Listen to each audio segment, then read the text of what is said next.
Bonjour et bienvenue à ce 6e épisode du podcast Drôle d'anxieuse que je co-anime avec Marilyn. Hello! Aujourd'hui, on reçoit une invitée incroyable et elle se nomme Julie. Elle est doula. On vous la présente dans quelques instants. Qu'est-ce que ça mange en hiver? Une doula aussi, elle va tout nous expliquer ça. Et en belle anxieuse que l'on est, on va revivre, je sens, des moments de notre vie qui ont été marquants, c'est-à-dire nos grossesses, Oui, ma fille. vraiment. Moi, c'est une Oh, grosse shit. source d'anxiété, les grossesses. Moi, c'était on and off. Puis, tu sais, ça a varié. J'ai quelques enfants au compteur, là, tu le sais. Donc, on va discuter de tout ça, mais c'est ça, j'ai du stock en banque là, pour jaser, moi. Puis, j'ai hâte que nos auditeurs, auditrices, plus auditrices qui ont connu des grossesses, mais quand même, par le biais d'eux, les auditeurs peuvent en parler, mais pourront nous faire des ponts aussi, des questions, ou comment ils ont vécu ça aussi dans le parcours de leur partenaire. J'ai très, très hâte d'entendre ce que les gens vont avoir à dire sur cet épisode-là.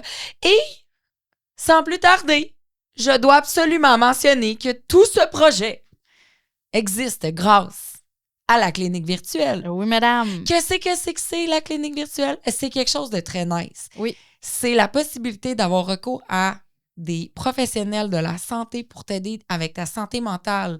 Peu importe le trouble que tu as, que ce soit l'anxiété, stress, dépression ou autre, peu importe le diagnostic que tu vas recevoir par ce professionnel-là, ce sera 100% en ligne. Oui. Donc, tu vas vraiment avoir une réponse dès que tu écris une question sur le site. C'est super simple. Tu écris pourquoi tu veux consulter. Dans les 48 heures, tu as un professionnel de la santé qui te réécrit, qui te prend correspondance avec toi pour une téléthérapie. Donc, avec le besoin grandissant d'aide pour la santé mentale, on trouvait que c'était tellement aligné avec nous autres. Vraiment. Nice pas? T'as pas tout le temps le goût puis la motivation de sortir de chez toi puis d'aller prendre un rendez-vous Non. ou d'appeler des fois même, c'est... Surtout quand tu es en état de soit de dépression, d'anxiété, tu n'as pas envie de sortir de C'est chez comme vous. une montagne aussi, Ouais. appeler des fois, comme prendre cette démarche-là. Là, 100% en ligne, j'ai l'impression que c'est comme ça enlève une grosse barrière. Ouais. Puis la barrière aussi de la distance, Ouais. puis des parkings, puis de l'hiver, De tout puis de ça, la là. slush. Puis c'est ça. Merci la clinique virtuelle. Merci BQ. Merci. Hey, salut Julie. Salut! Comment vas-tu? Ça va bien, toi? Ça va très bien. Moi, je suis dans une grosse période d'anxiété, mais je suis plus enceinte. Fait que ce sera peut-être pas lié ma source d'anxiété actuelle, mais je sens que je vais me reconnaître dans beaucoup de choses qu'on va discuter ce soir avec toi. Marilyn, qui est notre type A des deux au niveau de la organisation du podcast, a sorti vraiment plein de questions, mais je sens que ça va couler à flot. Ouais. Parce que toi, tu te présentes toi-même comme étant une grande anxieuse. Absolument. Et avant qu'on tombe dans le vif du sujet, je recommence, dans le vif du sujet, Bloopers! ceci doit être repartagé en behind the scene. 45 minutes later. Avant qu'on entre dans le vif du sujet, on te présente comme doula. Tu as aussi écrit un livre. Peux-tu expliquer rapidement ce que c'est une doula? Absolument. Donc, une doula, c'est une accompagnante à la naissance. C'est plus souvent connu sous ce titre-là. Mais je préfère le mot doula parce que c'est plus large que simplement la naissance. On est vraiment des accompagnantes de transition dans la maternité. Donc, souvent, les femmes font appel à nous, des gens en période de préconception. Moi, j'ai accompagné plusieurs femmes dès leur processus en infertilité. Wow. Et ça va jusqu'à la période postnatale. OK, Oui, fait que même après, tu Absolument. continues de les accompagner. C'est bien. Oui, puis OK. selon notre spécialité, si je peux dire, avec les formations qu'on fait complémentaires à la formation de base, certaines doulas vont accompagner uniquement en préconception, d'autres simplement en postnatal, d'autres vont aller vraiment dans le spectre complet. OK. Puis, par la suite, ben c'est ça, avec l'expérience, on va avoir chacune notre couleur, puis la clientèle qui va venir à nous va varier. Par exemple, moi, j'accompagne uniquement des femmes qui accouchent en milieu hospitalier. OK. D'autres doulas vont accompagner uniquement, par exemple, des femmes qui accouchent à la maison ou en maison de naissance. Okay. Donc, c'est vraiment après ça. On est toute une palette de doulas, mais à la base, on accompagne les femmes dans la transition vers la maternité. C'est incroyable. Ça veut dire que toi, admettons, à ce jour, as-tu assisté à plusieurs naissances? Plus de 100. Ah! t'as accouché sans bébé. Non, tu n'as pas accouché. Tu as accompagné. J'en ai accouché 2, les miens. OK. Parce que t'es maman aussi. Oui. Mais ça veut dire que tu as assisté à plus de 100 accouchements. Oui. C'est quelque chose quand même, hein? Absolument. Et est-ce que c'est aussi... Est-ce qu'il y a une fébrilité tangible à chaque fois? Ouais. Mettons, après 100, là, tu es toujours aussi comme impressionnée. Chaque fois, c'est la première fois. Là. Ah ouais, hein? Parce que chaque fois, ce qui arrive, c'est que quand on est présente à l'accouchement, on n'est pas juste présente à l'accouchement. C'est un couple qu'on a accompagné tout au long de la grossesse. Oui. On a été présente dans les toutes premières inquiétudes, les premiers questionnements, la préparation à ce moment-là. Fait qu'il y a toute une... On fait partie de leur histoire. Mais tu dois t'attacher aussi à ces gens-là. Là. Tellement. Fait que là, tu vis le moment avec eux. C'est comme c'est rendu tes amis, rendus là quasiment. Là. C'est vraiment particulier parce que, puis ça, c'est une réflexion que j'ai souvent eue, à quel point je suis proche de mes clientes pendant un accompagnement et qu'au fil du temps en postnatal, souvent après les premières semaines, 2, 3 mois, ben la vie reprend son cours, puis je suis juste comme, je fais partie de leur histoire puis de leurs souvenirs. Tu as été de passage dans un moment crucial de leur vie, puis c'est parfait, mais toi, c'est ça, ta vie continue. Oui, c'est ça, je suis pas restée proche. Ben, il y en a que je suis restée vraiment proche, mais tu sais, majoritairement, c'est des personnes qu'on va une fois de temps en temps une petite photo sur Instagram ou un petit message par Facebook ou une petite pensée au jour de l'anniversaire, mais c'est des personnes qui passent dans ma vie ou que moi, je passe dans la leur. On est vraiment, vraiment soudés, proches, puis ensuite, nos vies vont bon chemin, comme on dit. Moi, je trouve que ça se plug tellement bien dans un souper, là. Oui. Moi, j'ai vu plus de 100 bébés naître. Genre, easy peasy, coupe de vin blanc. Ouais. Moi, j'aimerais ça savoir, qu'est-ce qui a fait que tu as décidé, moi, dans la vie, je vais être une doula. Je veux savoir pourquoi tu as décidé de faire ça. Parce que quand j'ai été enceinte de ma fille, je me suis préparée comme on pense qu'on doit se préparer à un accouchement, tu sais. Et j'avais pas vraiment de peur. À ce moment-là, je n'étais pas une anxieuse dans la vie, en passant. J'étais le plus... À l'opposé. Moi, là, 20$ dans mon compte, puis je suis chill jusqu'à la prochaine paye. Qui t'ont rendu anxieuse. Moi, c'est la maternité. La maternité. Ah, mais il y en a beaucoup. Hein, ah ouais, hein? Du moment où la vie de quelqu'un dépendait de la mienne, ça a comme shifté quelque chose dans mon cerveau. Puis là, je suis vraiment devenue une grande anxieuse, mais ça a été long avant que je m'en rende compte. OK.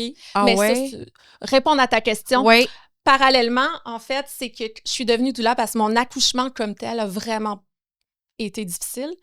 Pas catastrophe, les histoires d'horreur, là. Juste, je l'ai vécu difficilement. C'était loin d'être comme je m'en attendais. C'était pas l'expérience que tu pensais vivre, là. Vraiment pas. Okay. Puis j'ai pogné 2 minutes après en me disant, je comprends pas. Je m'étais préparée, je m'étais informée, puis j'ai vraiment été déstabilisée, puis je me suis mis à paniquer pendant mon accouchement. Ouais. Fait que ça en est suivi des interventions, puis de la médication pour m'aider à moins paniquer, puis bon. Puis quand je suis arrivée, revenue à la maison après, j'étais allée dans une halle d'allaitement, puis j'ai rencontré une doula. Okay. J'avais aucune idée c'était quoi. Elle était ma reine d'allaitement à la halte, puis je lui ai raconté mon accouchement, puis comment je me suis préparée, puis que j'étais un peu comme « Oh my God, qu'est-ce que je viens de vivre là? » Je comprenais pas pourquoi j'avais vécu ça comme ça. Okay. Puis, en parlant avec elle, je me suis rendu compte... En tout cas, elle m'a fait réaliser plein de choses. Puis, je me suis dit, mon Dieu, mais ce qu'elle fait, c'est merveilleux. Puis, à ce moment-là, moi, je travaillais comme infirmière. OK. Auxiliaire. Faut le dire. OK. Pour ça, regarde. On se calme, je ne vais pas me faire taper ses doigts, c'est déjà arrivé. Donc, je mentionne infirmière auxiliaire. Et c'est comme si 1 + 1 a fait 2. Je n'étais pas super heureuse dans mon travail. Je n'avais pas trouvé ma voie. Puis là, j'étais mais mon Dieu, moi qui veux tant aider les femmes puis les gens, c'est ce que je vais faire. Puis comment on devient une doula dans le sens où c'est quoi le genre de formation que tu dois avoir? Il y a une formation de base qui est offerte par plusieurs écoles en périnatalité. Puis ensuite, ben, c'est un peu toi qui fais ton cursus. Donc, moi, comme bonne élève, j'ai fait de la formation « N'en veux-tu, n'en veux-là ». Je pense que la liste est comme interminable. Et je me suis rapidement, dans le fond, dirigée vers l'accompagnement en milieu hospitalier parce que, ben, c'était mon vécu. Oui, puis t'avais ton passé infirmière auxiliaire déjà dans ce milieu-là. Oui, c'était un univers que je connaissais, dans lequel je me sentais à l'aise. C'est là que j'avais donné naissance. Fait que pour moi, ça faisait juste du sens. Et ce qui a été vraiment le déclencheur, en fait, de devenir doula, c'est parce que je m'étais dit, ben moi, je vais préparer les femmes comme j'aurais dû l'être pour vivre ça différemment. OK. Parce que j'avais fait mes devoirs, là, mais c'était pas du tout la préparation que j'aurais dû avoir, parce que c'est pas vrai que se préparer à une naissance physiologique en milieu hospitalier, c'est pareil qu'à la maison ou en maison de naissance. L'environnement a un impact immense sur comment on va vivre notre accouchement, puis il y a un besoin de préparation qui n'est pas le même. C'est vrai. Donc, c'est pour ça que j'ai décidé, dans le fond, de devenir doula. Puis avec le temps, ben je me suis vraiment, je ne veux pas dire spécialisée, mais oui, j'ai vraiment fait que ça. Okay. Et je suis retombée enceinte 2 ans plus tard de mon fils. Et là, ça a été comme une illumination parce que j'ai vécu cet accouchement-là. Ça a été incroyable. Complètement différent. Complètement différent à l'hôpital encore. Sauf que cette fois-là, ça a été un accouchement magique où je me sentais... mes contractions n'étaient pas moins fortes, puis ça n'a pas été un accouchement moins long puis plus facile, mais mon état d'esprit puis ma vision de ce que je vivais était tellement différente que je l'ai vécu positivement, puis j'aurais pu accoucher à l'infini de cet enfant-là. C'était magique, c'était beau. J'ai des photos de mon accouchement, puis je suis comme tout en sourire. Puis en tout cas, je trouve ça tellement beau. Puis ça a vraiment été comme la confirmation que d'avoir une préparation puis une compréhension de ce que c'est de bien se préparer à accoucher à l'hôpital, ben ça peut faire toute la différence. Oui, il y a certains aspects dans un accouchement qu'on ne peut pas prévoir. Il y a des choses qui vont peut-être 100%. Arriver. Tu sais, je me souviens qu'on m'avait dit, tu peux te faire un plan de naissance, mais sache que il y a probablement rien de ça qui va se passer. Mais je crois que quand tu dis préparation, puis tu sais, se préparer mentalement, puis sur plein de points, là, j'imagine que tu vas nous en jaser un petit peu tantôt, mais c'est de se préparer à vivre le moment, parce qu'on ne s'empêchera pas que s'il y a quelque chose physiologique, biologique qui arrive pendant l'accouchement, toi, le fait qu'elle était plus ou moins bien préparée, ça ne changera pas. S'il y avait, exemple, avoir une hémorragie, il va en avoir une. Ah ben oui. C'est pas ça que ça va changer, mais ça va changer l'état d'esprit, probablement. le mindset, peut-être même l'implication du partenaire, l'environnement, de comment tu vas accueillir la douleur, de comment... Tu sais, c'est... Mais tu prends l'exemple de l'hémorragie, par exemple. Quelque chose qui se contrôle pas. Non. Tu le fais... T'en fais une. Par contre, le fait de se préparer à toutes les éventualités, puis moi, dans la préparation, j'appelle ça aller ouvrir des portes. Ah, OK. Tu sais, quand le plan de naissance, pour moi, il est super important. Si tu peux pas te préparer en fonction de ce que tu veux pas vivre. Fait que ça prend une visualisation puis une compréhension de l'ensemble de l'expérience physique et de l'environnement pour être capable de dire, ben moi, j'aimerais que ça se passe de telle façon. Si je sais pas, dans telle situation avec la douleur, bon, ben peut-être je voudrais la péridurale ou pas, je sais pas, là, peu importe. Mais il faut aussi aller voir les différents scénarios. Si je dois partir en césarienne, ben il faut le préparer, cette éventualité-là, parce que c'est pas partir... Quand je parle à des femmes qui ont eu une césarienne en postnatal puis qui sont traumatisées, c'est pas la césarienne qui les a traumatisées, c'est le fait qu'elles pensaient qu'elles allaient mourir. C'est la panique de pas comprendre ce qui se passe, que tout va vite. Est-ce que mon bébé va être correct? Exactement. C'est la peur qui les envahit, qui fait que ça teinte l'expérience. C'est pas l'intervention comme telle. Puis c'est ça qu'il faut aller, dans le fond, déconstruire. Puis la préparation, la façon dont je l'entrevois, du moins, c'est d'aller voir aussi derrière les portes des scénarios qui te font peur pour que tu sais, si ça arrive, voici comment ça va se passer. Je suis outillée, je sais quelles questions poser, ou du moins mon ou ma partenaire sait quoi faire ou quoi demander pour s'assurer que dans ce scénario-là qui ne me tente pas, ben ça se passe le mieux possible puis que je me sente quand même bien. Parce que c'est quand même le plus beau jour de ma vie. Je vais rencontrer mon bébé. Est-ce que dans toutes les femmes, mettons, là, que tu rencontres, OK? Parce que tu sais, plus de 100 bébés. Mais 100 bébés vus naître, mais j'ai accompagné plus de 1000 femmes. Là, plus de 1000, a queen. Mais ça va faire 10 ans que je fais ça. Quand même. Non, regarde. Non, bon, t'es une badass, là. Accueille-le, la badass baby. OK, tout ce que je voulais dire, c'était, avant de m'emporter, est-ce que tu dis, c'est important de se préparer à ces scénarios-là qu'on n'a pas envie de voir, mais qui peuvent arriver. Donc, de mieux les accueillir, mieux, tu sais. Ben, mieux le vivre. Mieux le vivre. Est-ce que, mettons, moi, je me souviens d'une des grandes peurs que j'ai eues, puis ça m'a aidé la fois où j'ai eu une accompagnante pendant une grossesse. C'était, j'ai peur d'avoir cette ce mal-là, cette douleur-là qui va monter, puis de savoir que là, je peux plus. Tu sais, quand on devient en phase active de travail, la fameuse douleur où là, tu sais, t'engrognes, là, tu cries, là, t'es déconnecté. Puis c'est là où je vais vouloir demander l'épidurale, mais j'aimerais ça ne pas la demander. Mais j'ai peur de paniquer. Puis de faire non, je veux l'avoir, puis tu sais, d'abandonner ce désir-là que j'ai envie de quand même avoir, mettons, un accouchement de le vivre sans épidural. Parce que je sais qu'il y en a qui vont trouver que c'est complètement mongol, mais il y en a qui ont envie de le faire tu voulais le vivre de même. Parce que j'ai vécu les deux. Fait que je sais que ça se fait. Je suis pas morte. Moi aussi, je sais qu'avec, c'était aussi agréable parce que je mangeais du béni en poussant un bébé. Mais je sais que les deux sont possibles. Mais mettons que moi, cette fois-là, j'avais envie de décider. Ouais. Bon. Mais la question que j'avais, c'était j'ai peur de ne pas être capable. Finalement, cet accouchement-là a fini en césarienne d'urgence. Ça s'est pas donné. Okay? Ça, c'est ma fille parce qu'elle sortait son pied de moi. Oui. On s'en souvient. Oui. Mais cette question-là, comment tu l'entrevois? C'est quoi, genre, la technique? Moi, là, je suis pas enceinte en ce moment, puis je suis anxieuse de penser à la douleur de la phase active. Ouais. Enfin, je m'en souviens comme... Ce glitch-là, oui. Dans toutes les naissances physiologiques, il arrive. Ouais. Puis moi, je prépare toutes les femmes. Tu sais, il va y avoir un moment donné, là, où peu importe ton taux de buzz d'hormones, tu vas avoir un retour à la réalité, puis là, tu vas pogner comme un 2 minutes, tu es comme, non, mais je vais mourir, là, je peux plus. La panique liée à la douleur. Là, tu penses que tu vas pas réussir. Non. Je dis... Ben, tu sais que t'en peux plus. Ouais. T'en peux juste plus. C'est que là, t'as comme un petit éveil d'adrénaline qui te ramène sur terre, puis qui te dit, hey, comme, ça va pas, là. Allô? Arrête de powernapper entre tes contractions, là, puis réveille. T'es en train de mourir, ça va pas. Puis, en fait, ça, ce que je dis, c'est que je prépare les partenaires.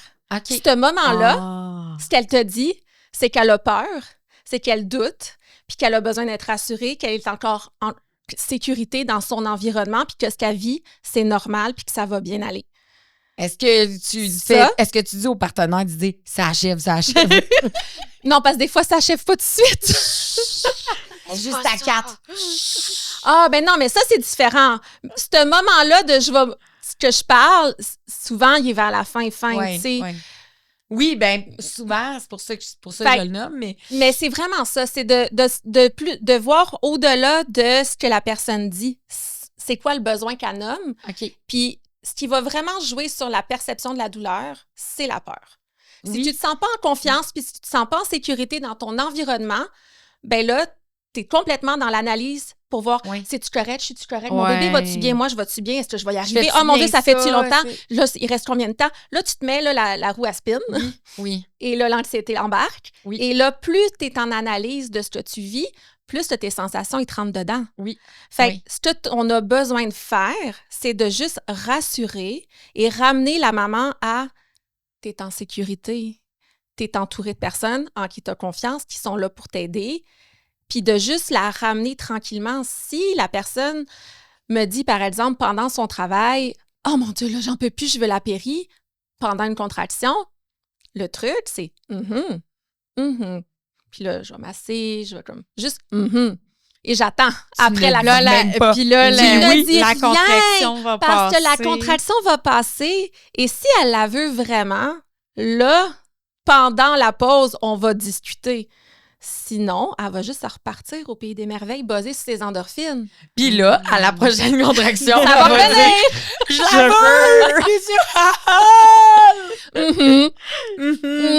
veux! Aujourd'hui, ma belle. Mais là, je veux savoir, parce que tu nous disais que toi, c'est ton anxiété qui a fait en sorte que tu as décidé d'écrire le livre. Oui. Mais... Excuse, je t'ai coupé, vas-y. Non, c'est correct, mais je veux savoir...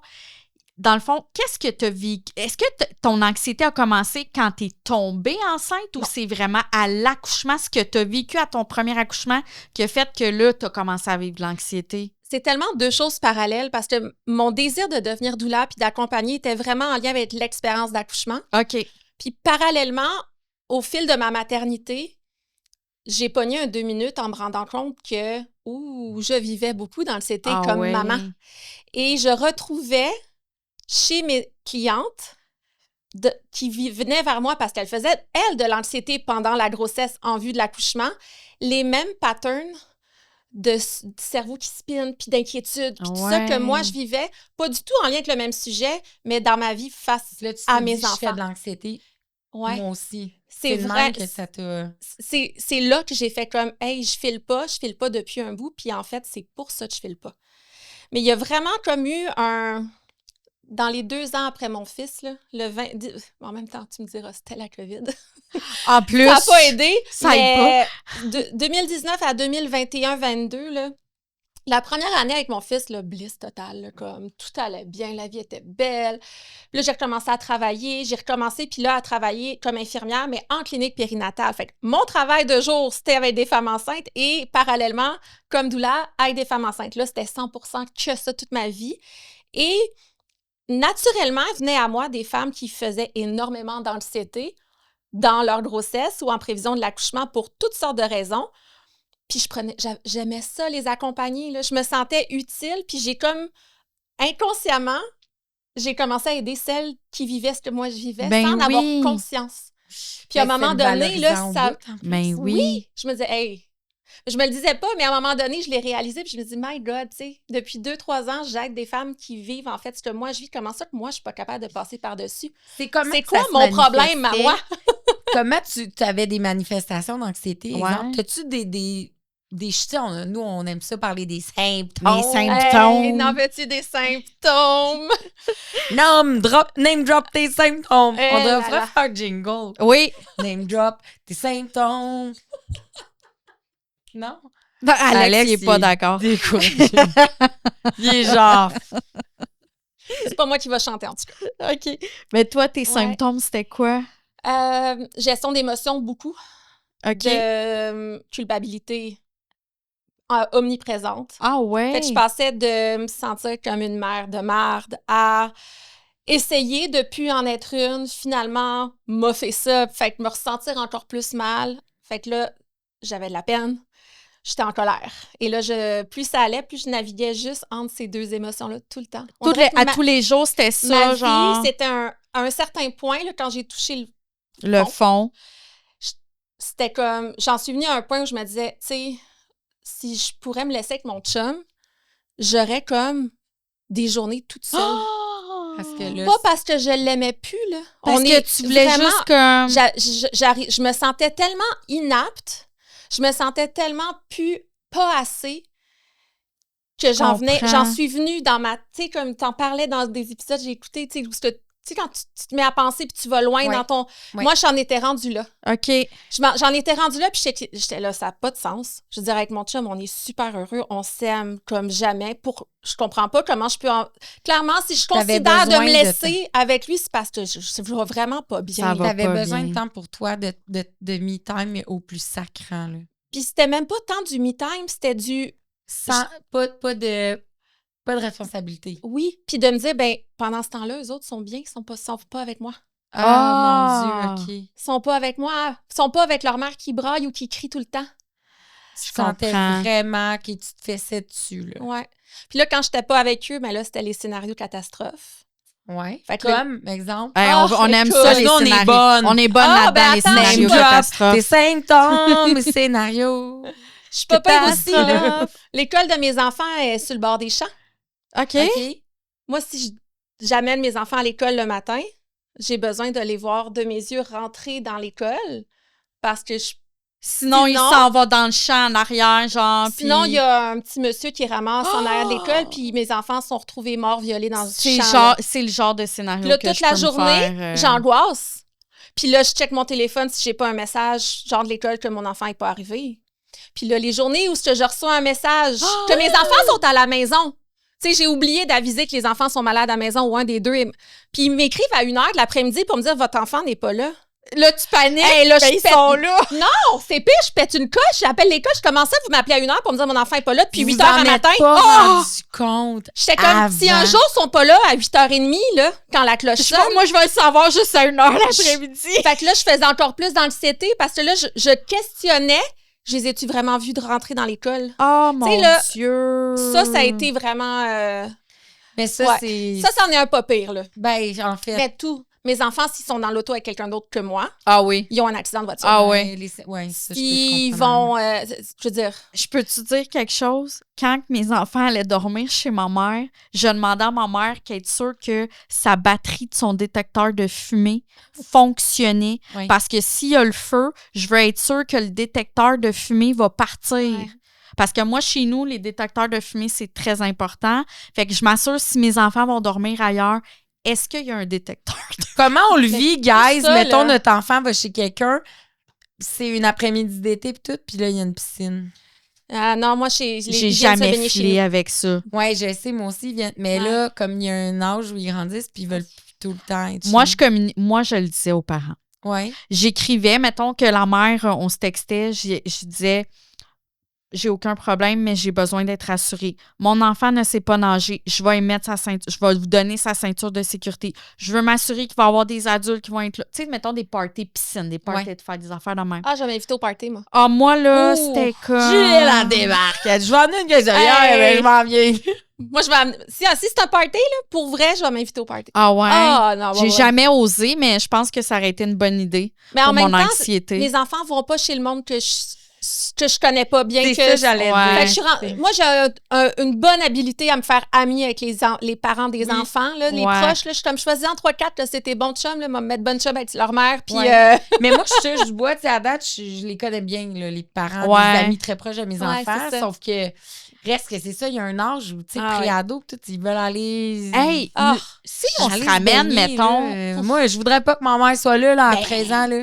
Puis si on J'en se aurais ramène... rien à c'est battre ça, les qu'à miens sont venir. plus jeunes, mais ouais, je Si comprends. on se ramène à notre jeunesse, à nous, là. Mettons, Boy! moi, j'allais dormir chez mes amis à chaque fin de semaine. Mais moi, quand mes enfants sont venus en âge de vouloir aller dormir chez leurs amis, là moi, j'avais les scénarios Ah du ouais.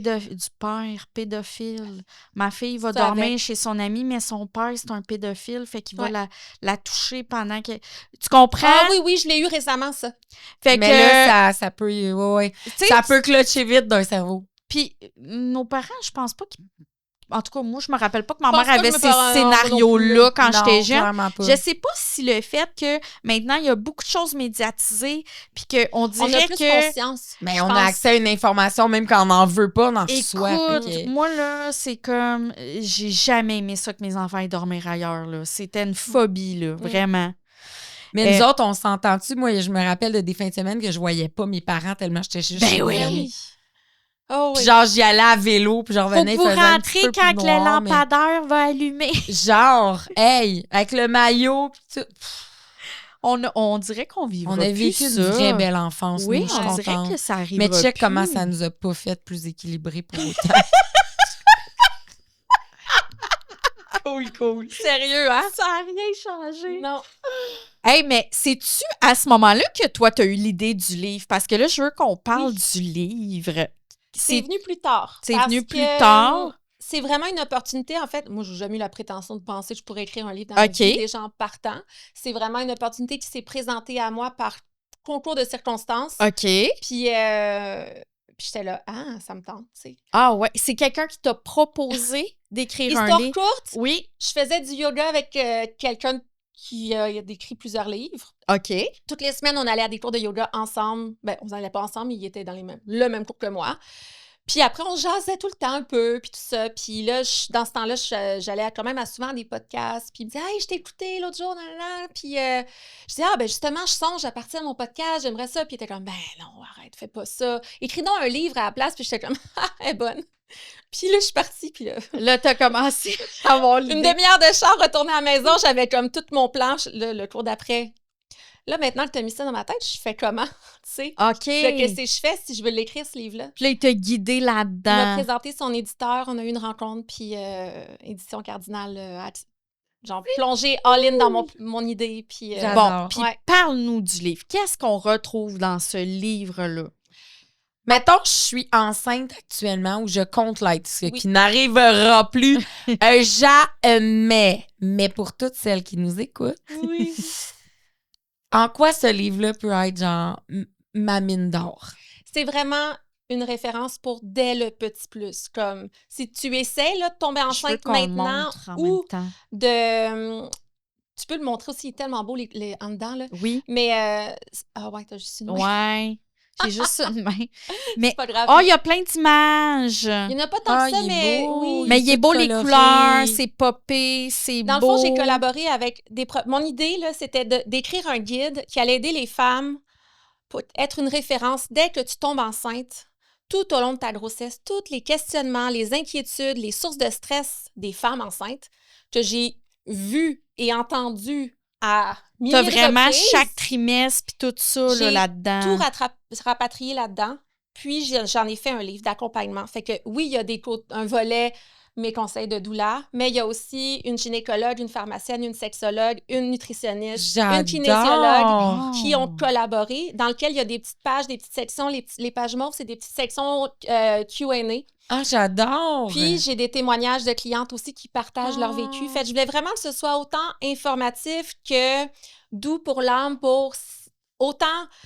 Hey, mes nausées, c'est le calvaire, puis je sais pas quoi faire. Ben, tu sais, il y a comme vraiment tout un guide pour chacun des petits mots de grossesse, mais après, il y a aussi... je fais tellement d'anxiété que ça fait 100 fois que je fais pipi sur le petit bâton.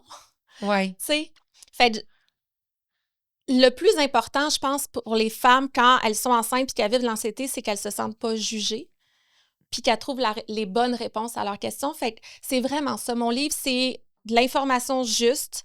C'est d'ailleurs la gynécologue, c'est France Leduc. Merci encore, France.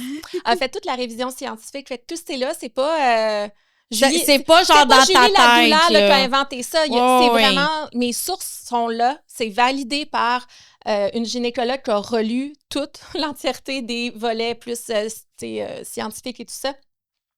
Puis, je veux vraiment, c'est ça, informatif, émotif, tu sais, qu'elles se sentent validées, comprises, et aussi leur donner des trucs pour aller mieux puis gérer ça au quotidien, là. Puis est-ce que tu dirais que c'est déculpabilisant? 100%. 100%. 100%. Tu sais, j'aborde, par exemple, je rationalise le fait que, tu sais, ça se peut, là, que ta grossesse, c'est une grossesse surprise puis que tu as décidé d'aller de l'avant puis de garder ce bébé-là, mais qu'en ce moment, tu ne tripes pas ta vie. T'es pas en train d'être... On en parle de ça. Je vais vraiment aller détaboutiser. Détaboutiser toutes les choses qui se passent. On parle du décalage dans le couple. Tu sais, là, oui. le fameux... oui, mais mon chum, il a pas l'air heureux. Oui, mais ton chum, il vit pas comme toi.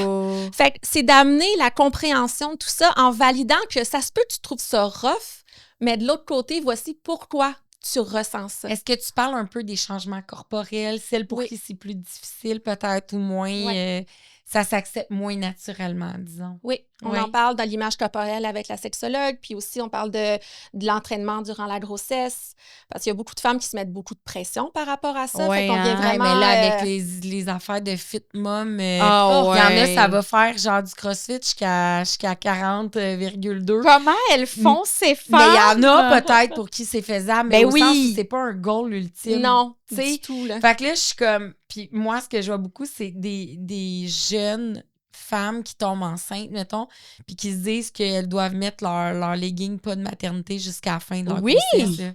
C'est comme une nouvelle mode. Moi, je trouve ça atroce, complètement atroce. Là. Mais pour vrai, tu sais, je l'ai écrit en 2023, il est sorti en 2024.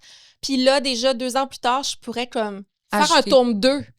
On veut un tome 2. Je veux juste parce qu'on n'a pas dit le titre encore, mais je veux qu'on le dise parce que c'est sûr que les gens vont vouloir le trouver. C'est Accompagner ton guide pour une grossesse sans stress. Puis il se trouve partout dans les librairies. OK. Et sur le site des éditions Cardinal, il se trouve aussi en version numérique. OK. Et si jamais le podcast est écouté en France, il se trouve aussi en ligne sur certaines librairies françaises. J'adore. Mais écoute, moi, là, je trouve ça vraiment passionnant. Puis il y a de l'air vraiment magnifique. Je l'ai feuilleté rapidement. Est-ce que dans ce livre-là, tu abordes des mythes liés à la grossesse ou aux accouchements? Non. Toi, ce serait quoi le pire ou dans les pires, selon toi? Des mythes liés à l'accouchement ou à la grossesse, puis que comme ça, il faut déconstruire ça parce que... Ah, ben, que si tu accouches à l'hôpital, tu n'as pas besoin de te préparer parce qu'on va te dire quoi faire. Ouais. Non. Ça, là, tu rentres un couteau dans le dos quand tu me dis ça, ou dans le cœur. Oui, dans le cœur. Parce que tu sais pas non plus sur... des fois, il y a des infirmières spéciales quand on accouche, hein? Tu sais pas spécial. Fait que des fois, tu sais pas sur qui tu vas tomber. Ça se peut que tu tombes sur une madame qui est pas tout le temps... Mais en fait, ça va même en delà de ça, parce que sincèrement, puis ça, c'est quelque chose, un message que je tiens à passer, il faut arrêter de penser qu'on va arriver à l'hôpital puis que les infirmières sont toutes des méchantes qui n'ont pas le goût d'être là. Oh mon Dieu! Ben non! Non, mais ça, j'en entends beaucoup parler quand même, puis pour vrai, il y a vraiment eu une période où c'était peut-être un peu plus difficile, là, mais sincèrement, l'accueil déjà du personnel face à notre présence est beaucoup meilleur. Beaucoup meilleur. Beaucoup meilleur. Et mieux qu'avant. Beaucoup mieux qu'avant, merci. Parce qu'avant, c'était moins bien. On était y arriver, on était moins, puis il y avait comme cette espèce de... Bon, la douleur qui va nous dire quoi faire, puis nous empêcher de faire notre travail. Mais là, on est tellement rendus beaucoup de douleurs, puis il y a tellement une norme... Ils sont habitués. Maintenant, ils nous voient arriver, puis ils sont contents parce qu'il y a eu beaucoup d'éducation par rapport à notre rôle aussi. Fait ils savent qu'on est là pour aider puis faciliter leur travail, puis qu'on n'est pas là pour juste dire à nos clientes « Prends pas la péridurale », puis tu sais. Ça, c'était un gros mythe aussi, là, que les douleurs, on est anti-péridurale. Non, pas du tout. Moi, je suis anti-rien du tout. Moi, je veux juste m'assurer que les choix que tu fais, c'est des choix qui sont éclairés, qui sont alignés avec comment tu te sens avec tes valeurs, puis que tu vas pas les regretter. That's it. Après, moi, une fois que tu sais tout, si tu as à savoir, tu as exploré toutes tes alternatives, puis tu fais le choix de prendre la péri, hey, let's go, là, on continue. Là. Rien à faire, moi, ça me dérange pas. Là. Ben, tu vois, en tout cas, moi, il y a des fois où je me dis, j'aimerais revivre un accouchement juste pour le faire avec une doula vraiment qui va être là 100% en milieu hospitalier. Parce que moi, je l'ai essayé à la maison, à Balzac, puis tu sais, ça a été une sale journée qui a fini à l'hôpital rendu tard le soir. Fait que j'étais complètement épuisée, j'étais buzzée. J'ai peu de vrais souvenirs tangibles de cette journée-là. J'ai l'impression que c'est l'accouchement le plus flou de la gang. Tu sais, c'est comme... T'aurais aimé ça, être accompagnée à ce moment-là? Ben oui, j'aurais aimé ça mieux le vivre. Là. C'était pas top. Quand j'y repense. Mais l'accompagnement fait toute la différence. T'sais, je pense que ta touche naturelle avec péridurale, une césarienne planifiée, à la maison, à l'hôpital, au final, c'est pas... Ça, c'est un détail. Ce qui fait la différence, c'est comment tu te sens dans cette expérience-là, puis l'accompagnement des personnes autour de toi. Fait que oui, le partenaire ou la partenaire doit être aussi bien préparé que toi. Ben oui.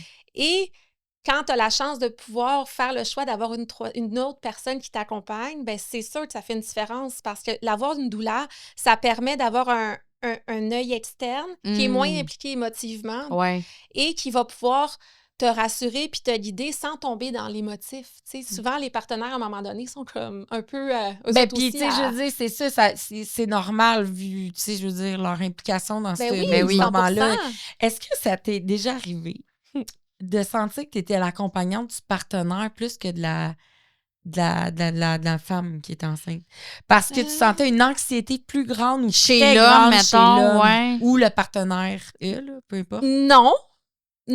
Okay. Mais j'ai vu des partenaires plus impliqués que d'autres. Ça, T'as-tu déjà vécu des frustrations en tant que doula face à des, mettons, peut-être un partenaire qui décide de jouer au PlayStation pendant que sa blonde accouche, genre? Je le cadrerai pas là pour pas que la maman se reconnaisse. Non, c'est ça. Je serais comme, c'est pas mais sans que ce soit un exemple précis. Mais oui, une fois, par exemple. Une fois que j'aurais eu le goût de dire, tu sais quoi, va-t'en. Comme, va-t'en, on va t'appeler quand ça va être fait. Ça m'est arrivé une seule fois. Sincèrement, je pense que les couples qui prennent une douleur c'est une décision de couple. Beaucoup. Au début, c'est peut-être une décision de la femme, mais rapidement, le partenaire, quand il comprend ce qu'on apporte, ils sont contents qu'on soit là, puis ils sont impliqués, puis sont contents qu'on soit là, puis c'est des partenaires qui vont prendre davantage leur place parce qu'on leur montre comment. Ah, c'est beau, ça! Fait que, sincèrement, non, ça m'est comme rarement arrivé. C'est une bonne chose. C'est quoi la première... Mettons, quand tu as la première rencontre là, avec le couple, c'est quoi la chose qui angoisse le plus la femme de ce qu'elle va vivre dans les prochains mois, là, qui revient le plus souvent, la mettons, question liée à l'anxiété que tu entends le plus. Mon bébé, quand, mettons, je rencontre au début de grossesse, c'est vraiment mon bébé, va-tu être correct? Là? La panique de tous les symptômes, jusqu'à l'échographie de morpho, s'assurer que le bébé a tous les morceaux, puis tout est beau. Ouais. Jusqu'au, je dirais, test de diabète, là. Mais là, le test de diabète, ça les stresse juste parce qu'elles savent qu'elles vont se faire provoquer s'il est positif. Fait que là, c'est une autre anxiété, mais... Fait qu'au début, c'est comme, mettons, est-ce que mon enfant va être correct? Est-ce que ma grossesse va bien? Est-ce que tout est normal? Oui. L'anxiété est davantage reliée à la grossesse et au bébé. Oui. Puis tranquillement, quand on arrive vers la dernière partie, là, ça shift. Ça shift. Là, c'est OK, là, il faut que j'accouche. Ah ouais, là, oui, parce qu'à un moment donné, c'est there is no turning back. Il faut qu'il sorte. Hein? C'est ça. Au début, c'est comme si... Tu sais, même si je veux parler d'accouchement au début, c'est tellement loin, c'est pas tangible. Fait qu'on est vraiment dans des discussions assez plus grossesse. Peux-tu m'entraîner? Ah, là, j'ai marché trop vite, là, j'ai une petite crampe, là, c'est-tu grave, mon bébé? C'est vraiment des inquiétudes liées au bébé. Au bébé. Fin du début du 3e trimestre, là, on tombe dans la préparation à l'accouchement, puis là, je dirais que c'est sûr que ce qui ressort le plus, c'est la douleur. La douleur, hein? La fameuse douleur, ça, là, on en parle de long en large. Mais c'est parce que des fois, là, si je me ramène, mettons, à mes grossesses, là, c'est parce qu'on entend tellement des histoires d'horreur, des fois, mais c'est ça. Qu'on on a peur. Parle-moi pas là-dessus. Écoute, on a les peur. Ah, je suis plus capable. Taisez-vous, arrêtez de faire Pourquoi peur les au monde? gens veulent nous faire peur? Hey, moi, là... ça sert à quoi? Hey, je le compterai plus. Moi, Blanche, elle sortait son pied, là. J'ai déchiré. Tu sais, Bord en bord. Du nez aux omoplates. Peux-tu pas me dire ça, s'il te plaît? Mais en fait, pas... tu peux le dire à tes autres chums mamans quand je vais accoucher, mais pas à la... Pas celle qui est toute encore dans sa naïveté de comme... C'est vrai. Tu sais, c'est... En tout cas...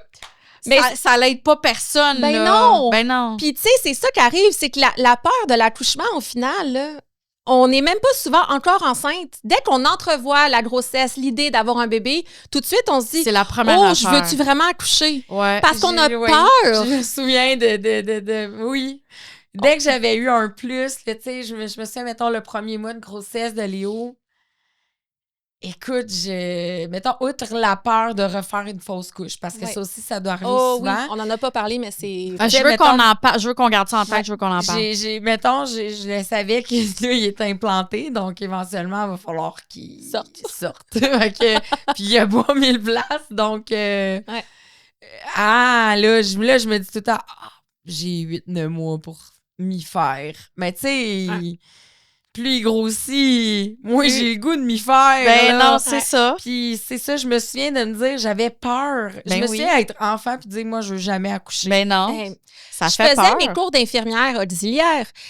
Et à mon stage de périnate, j'étais là, oh mon Dieu, jamais je vais travailler en périnate. Jamais je vais accoucher. Comme je veux rien savoir.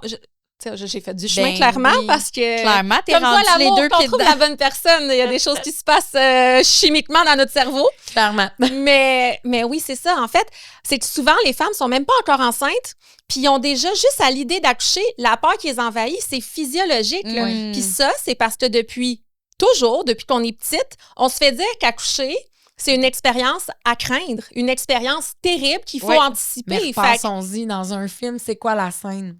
Ah, ben la fille qui hurle puis on pousse en chaise roulante pour aller se faire sauver. Moi, là, je veux juste dire qu'à Orléans, mon petit dernier, Maxime, le papa d'Orléans, on se rendait à l'hôpital et tout. Puis là, moi, j'avais un peu perdu des os, un petit peu. Fait que là, moi, je savais que c'était ça. Là, lui, il était déjà en mode panique. Mais tu sais, il se gérait bien, là. Bon, on est arrivé à l'hôpital et tout. Puis, je sais pas, moi, mettons, peut-être, je sais pas, on est arrivé vers le dîner, avant le dîner un peu, puis avant le souper, j'avais mon bébé dans les bras, là. Mais tu sais, reste que j'ai poussé sans qu'il s'en rende compte pendant 2 heures à 4 pattes dans le lit parce que je parlais, puis j'avais eu une épidurale qu'on pouvait doser, donc j'avais le droit de me lever quand même à côté sur mon lit. Je pouvais être debout, je pouvais être à 4 pattes, Mais lui, il catchait pas que moi, j'étais déjà en processus de pousser. C'est ça. Fait que quand il est venu le temps, moi, elle m'a dit, elle a dit là... la tête approche. Elle a dit, on voit la tête. Tu veux te placer comment? Moi, j'avais décidé que ça me tentait sur le dos. Je le filais sur le dos. J'ai dit, je vais le faire sur le dos.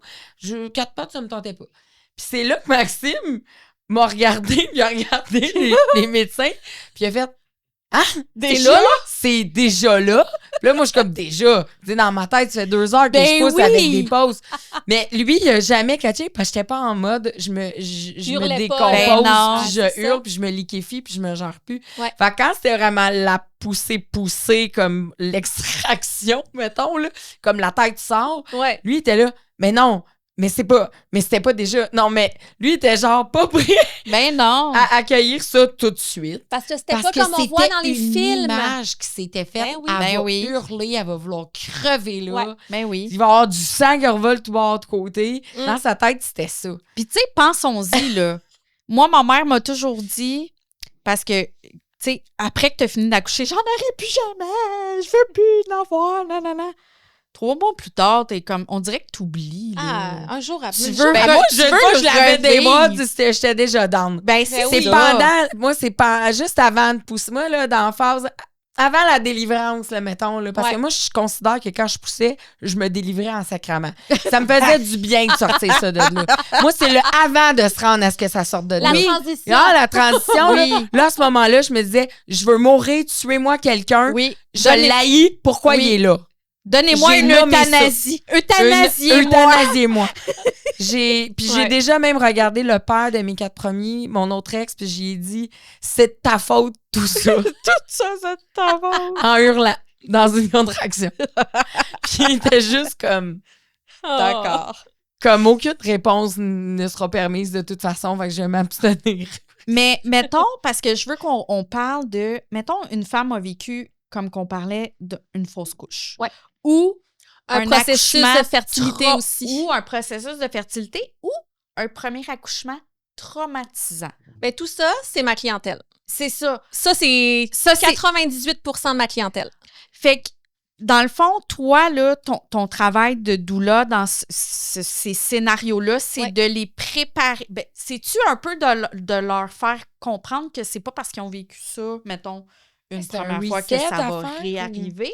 Tu sais, c'est comment tu il y a 2 choses. Celles qui ont vécu, qui sont enceintes après un processus de fertilité ou qui ont, après avoir perdu un bébé ou plusieurs, l'anxiété est vraiment forte au début de la grossesse. C'est des femmes là, qui, souvent, on se parle déjà un peu. On est celle d'avoir un bébé, où on s'est déjà parlé. Il y a comme déjà un lien, puis ils font pipi sur le bâton, puis souvent, je le sais. Ils t'appellent après, genre. Souvent, je le sais avant le chum. Là. Oh oui, OK. Ils veulent valider qu'il y a vraiment 2 lignes. Oui, puis genre, t'es là, hein, t'es dispo, tu vas pouvoir m'accompagner, là. Tu sais, parce qu'ils sont tellement conscientes de leur anxiété. Ils savent, là. Ils sont tellement anxieuses que c'est même pas presque une bonne... Ils sont même pas capables de se réjouir du bébé. Je me souviens d'avoir vécu du déni après ma 3e fausse couche. J'étais dans le déni bien raide que j'étais enceinte de Balzac. Je le savais, je le voyais, mais je refusais de croire qu'elle allait tenir, dans le fond. Fait que j'étais là, je m'emballerais pas. Mais oui, il y a ça aussi, le détachement, tu sais, que ça prend du temps. Mais tu vois, ça, je l'ai vu, parce que j'ai aussi accompagné des femmes qui ont perdu des bébés quand même avancés dans la grossesse. OK. Fait que ça... L'anxiété est présente jusqu'à... oublie ça, jusqu'au même moment est dépassé, maintenant. Ouais. Comment tu fais, toi, personnellement, pour te protéger psychologiquement, si je peux dire? Mettons que tu accompagnes une femme qui perd son bébé pendant la grossesse. J'en ai accompagné plusieurs. J'ai accompagné même à une interruption médicale à comme 23 parce semaines, que moi, genre, j'ai accompagné des interruptions médicales de grossesse. Donc, j'ai accompagné des accouchements de bébés morts-nés. OK, c'est ça. Tu as été là pour cet accouchement-là. Oui. Puis, en fait, je trouve pas ça... Je sais pas comment dire. Il y a vraiment un détachement dans le sens Toi, t'es là pour la femme qui vit ça, je me dis, si j'étais pas là, ça serait pire. Ouais. Fait que c'est comme si ça rend ma présence émotionnellement, je trouve pas ça difficile. J'ai de la peine parce que je suis maman, puis je suis capable de me mettre à sa place, puis mon Dieu, tu sais, oui, j'ai de la peine, mais je me dis, je serais pas là, elle vivrait quand même en ce moment. Puis il y a une façon que je peux adoucir toute cette expérience-là, puis faire que malgré que c'est le pire moment de sa vie, ça sera pas si pire. Puis est-ce que tu continues de l'accompagner après? Oui. OK. Oui. Je fais de l'accompagnement au deuil périnatal, mais uniquement, c'est ça, pour les... j'arrive pas en... il y a 3 mois, j'ai perdu mon bébé, puis je prends comme... OK. C'est vraiment, mais celles que j'ai accompagnées... Celles que tu as suivies, c'est la continuité. J'ai la continuité, je poursuis l'accompagnement absolument, puis souvent, ben, s'ils retombent enceintes, c'est ça qui après ils viennent vers moi. Puis, ben oui. Il y a comme un lien qui se crée, puis tout ça, puis c'est vraiment ça, en fait, c'est que pour revenir à ce que tu me demandais, en fait, c'est qu'il y a 2 choses. Il y a l'anxiété du début de grossesse pour celles qui ont vécu un trauma en lien avec ça a été vraiment long et difficile de tomber enceinte. Fait que là, je le suis. Oh mon Dieu, là, je veux pas le perdre. Oui.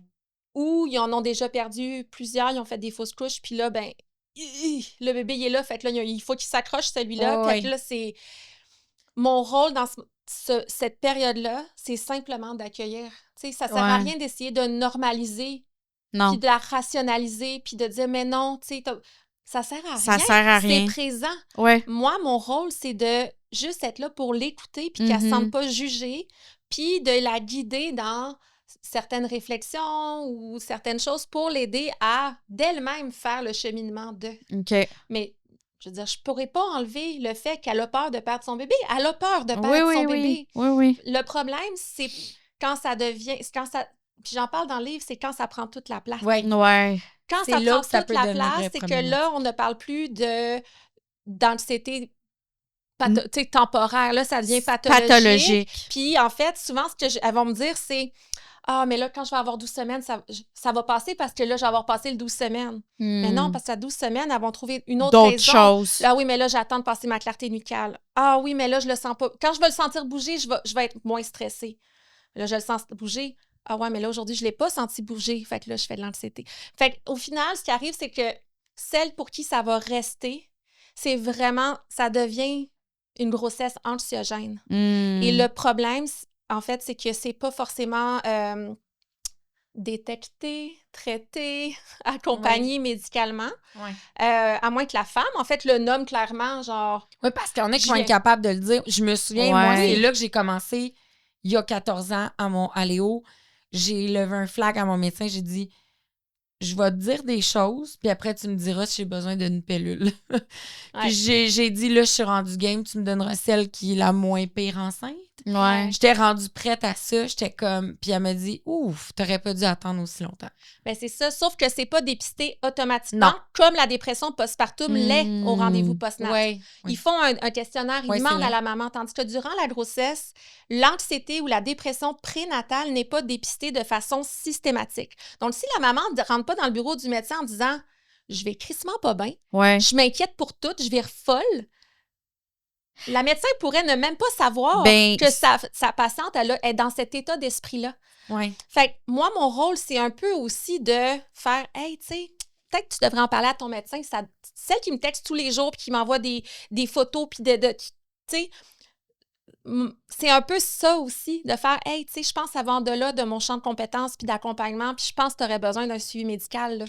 Fait que, en tout cas, pour ma part, tu sais, c'est ce que je fais aussi. Tu sais, les aiguiller vers les ressources. Moi, je suis là pour t'écouter puis te valider, mais je suis pas une psychologue, je suis pas une médecin. Tu sais, il y a quand même une limite à ce que je peux faire. Puis c'est vraiment important comme doula de tracer cette ligne-là. J'accompagne une femme, d'ailleurs, c'est drôle, ce matin, hier, elle m'a écrit, elle est enceinte de son 2e, je l'ai accompagnée toute sa grossesse, elle a un tag. Elle en a conscience, puis elle est médicamentée, merci. Puis, dans son essai bébé 2, elle a perdu la grossesse. Fait que là, elle est nouveau enceinte. Fait que c'est sûr, elle m'a écrit, elle dit « J'ai besoin de toi, j'ai besoin de ton accompagnement. » On a déjà commencé un peu à s'écrire et tout ça. Puis déjà, elle me posait des questions. Valider ce que le médecin lui avait dit, si c'était bon, je suis comme... Je peux pas faire ça. Ben non. Je suis pas là pour te dire, ben l'évaluation du médecin, ça n'a pas rapport, tu sais. Non, c'est ça. Toi, tu as le droit de te sentir que tu t'es peut-être pas senti écouté ou que t'es pas à l'aise avec sa réponse, mais va voir un autre médecin, peut-être ton médecin de famille, ou reparle-en. Là, tu étais à l'urgence, reparle-en à ton médecin de suivi de grossesse. Tu sais, Mais moi, je suis pas là pour ça. Fait que c'est important d'avoir cette ligne-là, puis comme pour répondre à ta question, je pense que c'est ça, c'est que j'ai une ligne vraiment claire dans ma tête avec le temps que j'ai tracé dans à ne pas franchir dans ce que je peux faire, de ce que je peux pas faire, puis autant émotionnellement que c'est ça, légalement et tout ça. Tu sais, à tous les niveaux, je me suis mis cette barrière-là. Cette barrière-là. Ce que tu viens de dire, ça m'amène à une autre question. Est-ce que tu penses que dans le milieu médical, tu sais, on met beaucoup l'attention sur le bébé? J'ai l'impression que des fois, on met moins l'attention sur la maman. Est-ce que toi, tu vois ton rôle comme justement, toi, tu es là pour la maman, puis peut-être le domaine médical va être là plus pour le bébé, tout ça? Dans le sens que je veux dire, c'est que j'ai l'impression que quand on tombe enceinte, là, tout tourne autour du bébé, puis que nous, là, on n'est pas qu'un incubateur. Non, mais on a envie des affaires pendant ces 9 mois-là, puis j'ai l'impression qu'il n'y a personne qui nous demande « Hey, comment toi, tu vas? » En fait, c'est ça. C'est pas que c'est tout lié sur le bébé, c'est juste que tout ce qui est lié à la mère n'est que physique. C'est ça! Ton poids, ta pression, tes prises de sang, tes résultats d'échographie, tes résultats de test. Est-ce que la machine marche A1? Physiquement, est-ce que ton physique fonctionne? La robotique fonctionne? Mais c'est pas tant... Puis là encore, je mets des guillemets parce qu'il y a des médecins extraordinaires qui prennent ce temps-là, mais oui, il y a plein de, malheureusement, médecins que, tu sais, tu rentres dans le bureau puis tu le sens que t'es timé, là, fait que t'es mieux d'avoir ta liste de questions prête parce que t'es top chrono, vas-y, pose tes questions, puis la réponse, ça se peut que tu l'aies pas parce que ton 5 minutes est écoulé, tu sais. Ouais. Fait que ça, c'est difficile. Si une femme anxieuse tombe sur un médecin comme ça... Oh mon Dieu! Seigneur! Ça, catastrophe. Fait que c'est sûr que c'est un peu un coup de dé. On sait pas sur qui on va tomber comme suivi de grossesse, puis on sait pas comment on va se sentir. Tu sais, comme moi, l'anxiété qui est arrivée dans ma maternité, allô, là, j'avais aucune idée que j'allais me sentir comme ça, mais il y a des femmes qui se font surprendre par l'anxiété durant la grossesse, puis sont comme, je comprends pas. Genre, tout va bien, puis j'ai jamais... filée anxieuse de même, puis là, je suis tout le temps inquiète, je suis tout le temps stressée. Mais y a-tu un petit peu quelque chose d'hormonal j'allais là-dedans?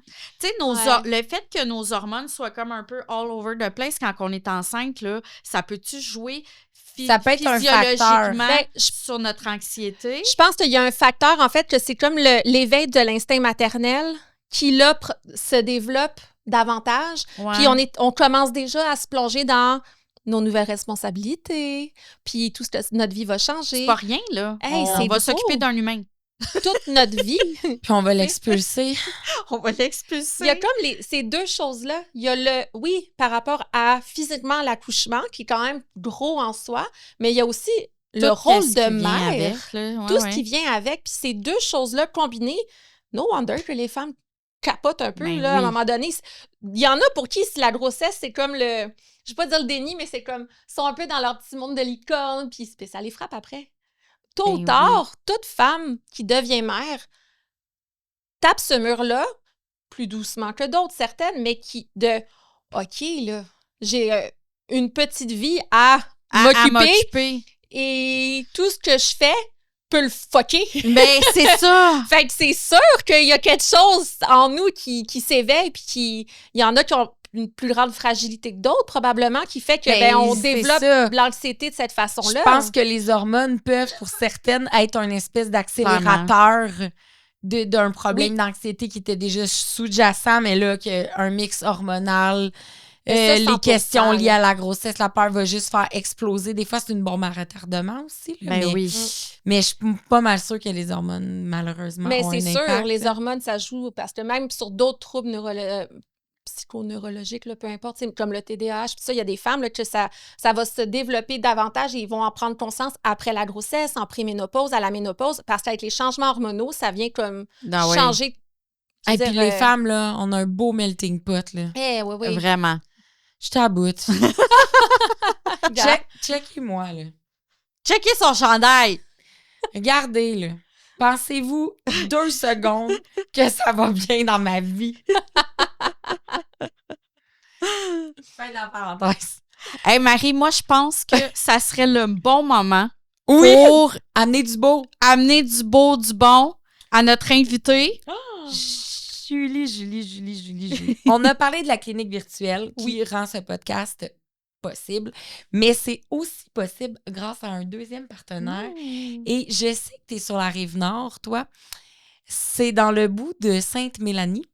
pas loin de Joliette, les jardins arômes et saveurs qui sont des champs de lavande complètement Pinterest avec des balançoires en bois, avec des fleurs dans les champs, espace de pique-nique, boutique avec plein de produits dérivés, des petits ruisseaux qui coulent sur le terrain et ils t'offrent aujourd'hui leur limonade pétillante à la lavande.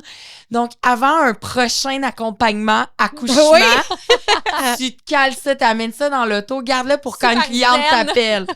Genre, t'arrives super zen, complètement dans une vibe lavandée. Voilà. Et je trouve tellement que c'est une belle place. Puis tu sais, tu parles depuis tantôt. Elle est belle la canette en plus. Ben, puis tout est beau là-bas. C'est un endroit complètement Pinterest pour des photos de grossesse. Ça peut être magnifique. Ah ouais, hein? Oui. Pour aller se promener dans des petites sorties. Mettons que si ça tombe dans les temps après votre accouchement, des premières petites marches en plein air avec bébé. Là. Voyons des beaux champs de lavande. Ça sent bon. Oui, puis à l'année longue, leur boutique est vraiment le fun. Il y a plein d'affaires à manger, à boire, pour la peau et pour tout. Donc, merci beaucoup, Jardin arômes et saveurs. On aime ça quand tu chantes, Marie. Beaucoup de jingles aujourd'hui. C'est un autre jingle qui ne verra pas le jour. Puis là, vas-tu nous sortir ton fameux jeu? Le feu par le feu. OK, je lis. Maintenant que je t'ai... C'est rendu mon moment bref. OK. Excuse-moi. J'ai une théorie depuis le début de la saison 3 qu'il faut combattre le feu par le feu. Donc, si on est anxieuse, aussi bien le vivre. Puis on y va à fond, puis on se rend compte qu'on a survécu, fait qu'après, plus rien nous atteint, tu comprends? Ah, 100%. OK. Moi, j'ai survécu à toutes les catastrophes. Ouais, mais t'es pas prête pour la prochaine catastrophe. Est-ce que t'es prête à vivre un grand stress avec nous deux? Oh là là. OK, vas-y. Tu m'amènes dans ta pensée catastrophe, là. Non, mais est-ce que tu te lances dans le vide? OK, go. Est-ce que tu serais prête à jouer ta vie à la roulette russe? C'est rendu mon moment bref. Je te jure. Donc, ma bonne et fantastique idée, c'était de jouer à un jeu de chocs électriques qui sont donnés au hasard en me disant qu'avec les invités, on allait vivre ça de façon répétée d'un épisode à l'autre puis que nous, ça allait vraiment nous aider grandement dans notre processus d'anxiété, tu comprends? Ah ben oui. Toi, tu vas le vivre une fois. Je suis désolée, ça va peut-être être... Ça va peut-être sûrement être moi parce que c'est souvent moi qui pogne le choc. C'était moi les 2 derniers. Oui, c'est vrai. Marilyn, elle a vécu 2 fois, puis genre, ouh, c'est tout le temps moi. On voit qu'elle, ça a poché dans le processus. OK, attends, c'est simple, OK? Donc, tu vas mettre ton doigt où ça clignote rouge. Marilyn aussi. Mettons où ça clignote rouge. Où ça clignote rouge. Là. Non, ben, mettons idéalement proche de toi. OK, ben, ça là, il clignote rouge. OK. Puis là, tu le laisses, OK? Là, je vais peser sur start, puis il y a une de nous 3 qui pogne un choc. Non, on sait pas c'est qui. Oh mon Dieu. Vis-le, Julie. Vis-le, Marie. Mets ton doigt, vas-y à fond. Ça s'en vient, Marie. Je suis sûre que c'est toi. Ah, c'est moi! Ça t'apprendra. J'ai mes moites! Mais quel jeu du diable! Mais tu vois, on passe des ralentis sur ces moments-là. On a été stressés. Oui! On l'a vécu. On a surmonté notre stress. On a survécu. Donne-moi tes symptômes! Oh, j'ai chaud, j'ai les mains moites. J'adore mon jeu de la roulette. J'ai vu ma vie défiler. Ben, c'est ça. Moi, je pense que je fais jouer à Alex bientôt. Là. Je suis tannée. Il n'y a pas de l'air de partir au sérieux. J'ai fait un plan d'évasion dans ma tête pendant que j'avais le doigt dans ma chine. Et puis honnêtement, il m'a fait mal. Je pense que je l'ai vraiment j'ai vraiment monté le mode. Ah ouais, hein? Ah, il m'a fait mal, celui-là. Là, ça va m'angoisser pour la prochaine fois. C'est vraiment le but de mon intervention. Oh my God. Je veux vraiment que tu le vives. Vraiment. Je le vis. OK? Bon, puis on a tous survécu. Ouais. Bon, fait qu'après ça, on est game d'accoucher. Il fait même pas mal. C'est un pet. truc. Bébé. Je vais leur faire jouer avant d'accoucher. Genre, regarde, le pire qui peut arriver, c'est ça. Là, Julie, on va te faire un petit questionnaire, ça ou ça. OK. On finit toujours nos épisodes avec ça. C'est ça. OK. Donc, je te donne 2 scénarios angoissants, anxiogènes, et tu me dis lequel t'angoisse le plus et pourquoi. OK. OK? Donc, les scénarios présentés par la clinique virtuelle vont comme suit. Alors, je commence. Une femme enceinte qui a vécu un accouchement traumatique avant ou une femme qui a une peur intense de l'accouchement sans l'avoir vécu? Lequel scénario que t'aimes le moins, mettons, entre les deux? Te trigger le plus. Mais je sais que t'es bonne dans tous les accompagnements. Ouais, on dirait que c'est deux affaires qui me mettons, t'as deux clientes égales. Pour moi. C'est ton bonbon. C'est des bonbons. Ça cause de la roulette russe. Fait qu'il n'y en a pas un des deux, mettons, tu me dirais une maman qui vient vers moi pour que je l'aide à se préparer, mais comme elle se sent full bien, elle a peur de rien, puis tout est chill. Je suis comme, ben là, tu veux que je fasse... On dirait que je loge ça, j'ai mal choisi mes questions, mais alors. c'est pas grave, je t'en donne un pareil, dans le sens où, comme tu vois ça m'angoisserait. Je serais comme, ben là, je sais pas. Attends, moi, j'ai des questions aussi. La clinique virtuelle avait prévu le coup, elle en a 2 autres. Vas-y. OK. Accompagner une femme très anxieuse, mais genre, comme là, on met ça au next level, là. T'écris 42 000 fois à l'heure, OK? Ou accompagner une femme qui ne verbalise rien du tout. T'as beau chercher, creuser, tu sais qu'elle va pas, mais elle parle pas. Ça. Ouais. Ah ouais. Oui, parce que je vais vouloir l'aider, puis là, si tu me donnes pas un petit bout de ma viande, là, je peux pas t'aider, là, je peux pas... Toi, tu vas te mettre à faire de l'anxiété? Ouais. Oui, parce que là, je vais m'imaginer plein d'affaires que peut-être que c'est pour ça qu'elle... Elle voulait pas travailler avec moi. Genre, même pas, dans le fond. Scénario catastrophe. Elle est en train d'écrire un article contre moi, elle va sortir ça. Dans le fond, c'est une influenceuse, puis elle me teste, puis elle m'haït, puis là, elle va sortir ça dans les journaux, puis là... Non, mais oui. Celle qui parle pas, je vais m'imaginer toutes les raisons possibles de pourquoi elle pourrait pas filer, de pas avoir envie de m'en parler. Parce que je me dis, si elle m'a pris comme doula, c'est parce qu'elle me fait confiance, mais là, elle m'en parle pas. Fait que là, pourquoi elle m'en parle pas? Totalement. Là, c'est ton anxiété à toi qui va prendre je vais me partir des idées, là. Ouais, 100%. OK.